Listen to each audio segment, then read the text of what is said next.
My guest is Eli Lake. Eli is a contributor to the Free Press. He is the host of the Breaking History podcast. I never really sell Eli hard enough. I just assume anyone who follows national security knows that there's David Ignatius and Eli Lake and everybody else. And Eli knows this stuff cold. So Eli, here are the 5 topics we're going to cover, and we have 3 segments to do it in. I'm going to let you pick the order. 1, the Israelis erased a whole bunch of the Houthi leadership. 2, Secretary Rubio has banned Abbas, the PA, and the PLO from coming to the General Assembly. 3, Victor Davis Hanson announced on his podcast today that the Egyptians are training 10,000 Palestinians just outside of Gaza in what appears to be their approach to policing Gaza after the takeover. 4, the Israelis are going to take Gaza City, unless I'm a fool, because they are staging for it. And then 5, Democrats usually considered moderate, like Jake Sullivan, the former National Security Advisor under President Biden, and Adam Smith, ranking Democrat on House Armed Services Committee, have gone left and anti-Israel recently. Your choice. Where do you want to start? Well, they're all related.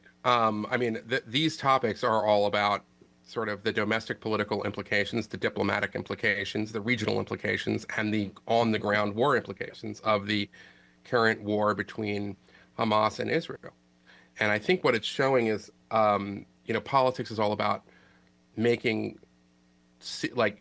drawing distinctions between the two parties. What Jake Sullivan, and it's been a pattern. We saw it earlier this month with Crooked Media, the Obama Pod Bro guys and Pod Save America. We're seeing a pattern. Democratic Party is losing faith with Israel. There are some people who will tell you that that'll change once there's another prime minister, but I'm not so sure. I think they're responding to their base that has made this the number one issue in the world from the perspective of a Democratic Party activist. And right now we're seeing lots of people who I would have considered Jake Sullivan pretty staunchly in the sanity wing of his party when it comes to geopolitics. And right now, by saying it, he favors cutting off aid, which is, they kind of did it kind of stealthily at the end of the Biden administration with Israel and the military equipment. That to me tells you everything you need to know. As for Rubio not allowing Abbas to come to New York City, I think that is a direct response to the threats from the European leaders to recognize a Palestinian state. It's purely symbolic, but I think the negotiators that are trying to release the hostages, I don't think Hamas was ever serious about it, would say that the decision to make that announcement basically ended any chance for a negotiated settlement on the hostage. Hence, we have Gaza City. That's why. Well, let's go to Gaza City after we talk about the Houthis. Yeah. I think you've got to be a moron to attack Israel. And I'm not invoking biblical themes. I'm simply stating the obvious. They are a superpower with the ability to project power and the will to do so. They are a nuclear superpower, and they will put up with a lot of stings, but they will not put up with continuing attacks. And boy, do they have the Houthis number. They blew them all up. And I haven't seen the final damage assessment. What do you think it is? I think what we're seeing, I don't know what the final damage assessment is, but I think what we have to start talking about is an intelligence superpower, which is that what Israel has shown in the last year or so is that it can find you and it can finish you wherever you are. And that is an amazing kind of power to have. So the Israelis didn't have any particular intelligence on the Houthis. The Yemen isn't a country of interest, wasn't historically a country of interest really for the Mossad.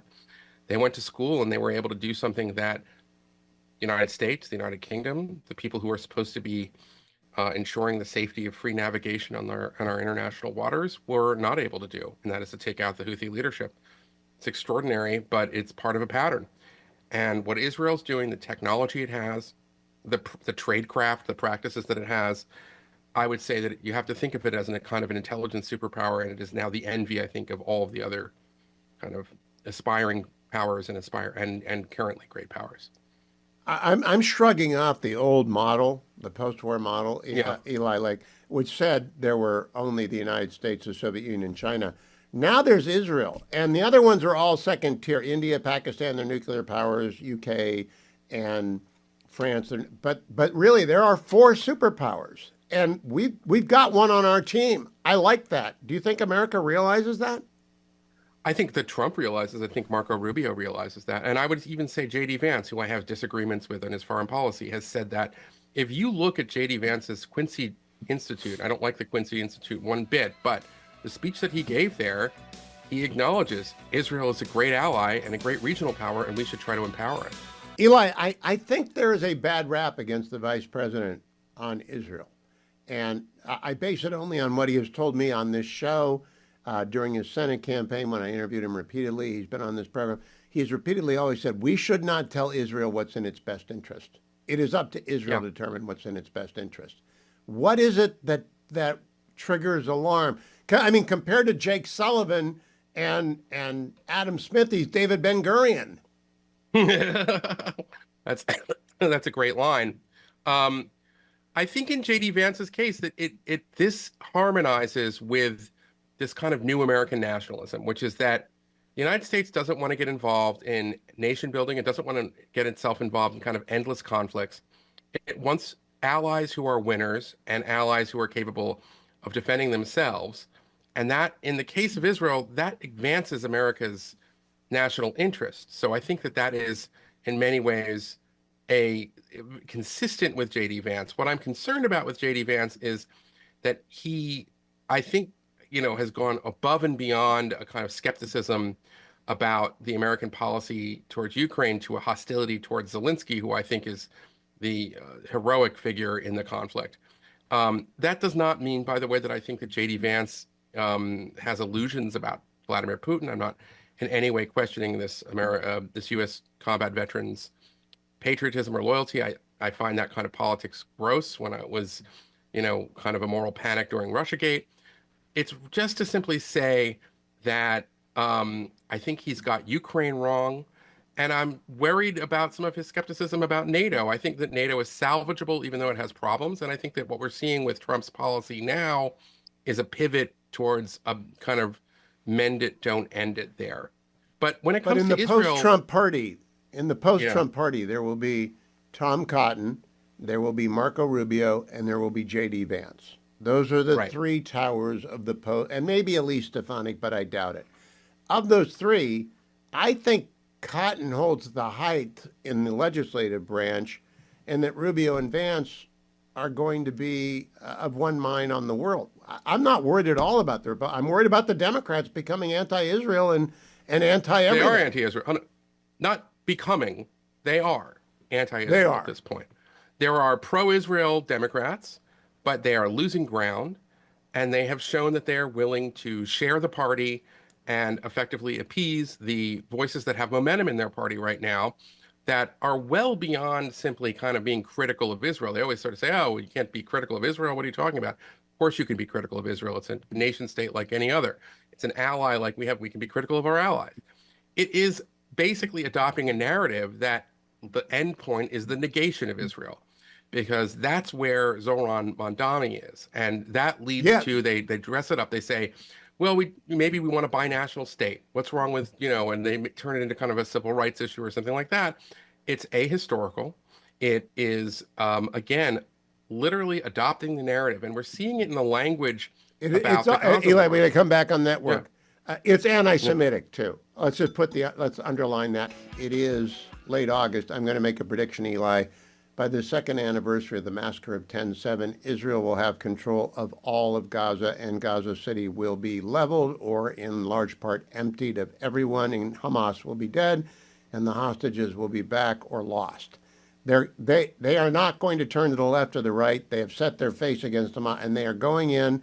I don't know if VDH is right about the 10,000 Palestinians being trained by the Egyptians on the other side of the wall.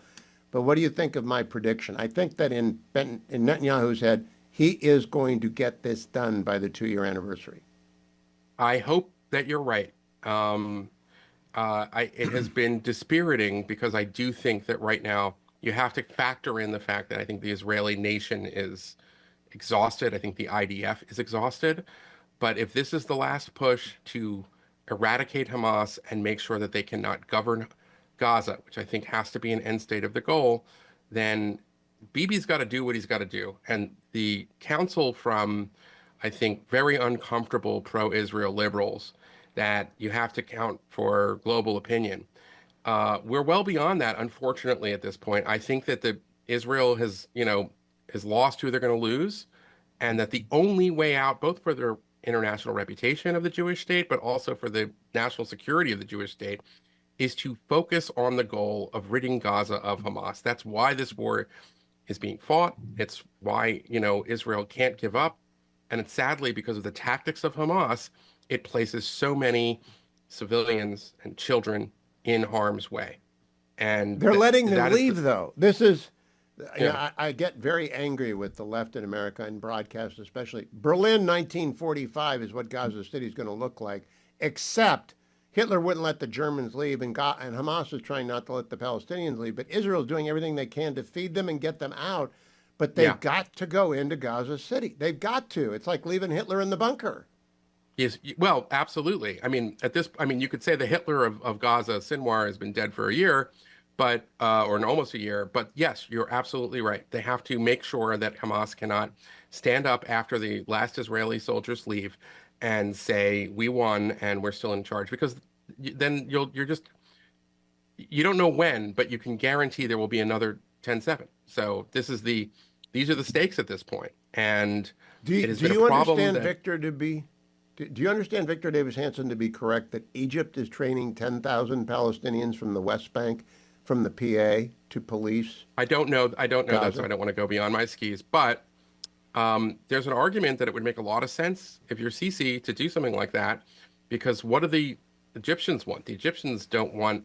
They want to end the war as well. They would like to see Gaza return to something that isn't a threat to them. That's why they don't let the Palestinian refugees into Egypt, because they don't want, they don't want Palestinians. They don't want a Muslim Brotherhood faction in their country running around. That's not what Sisi wants.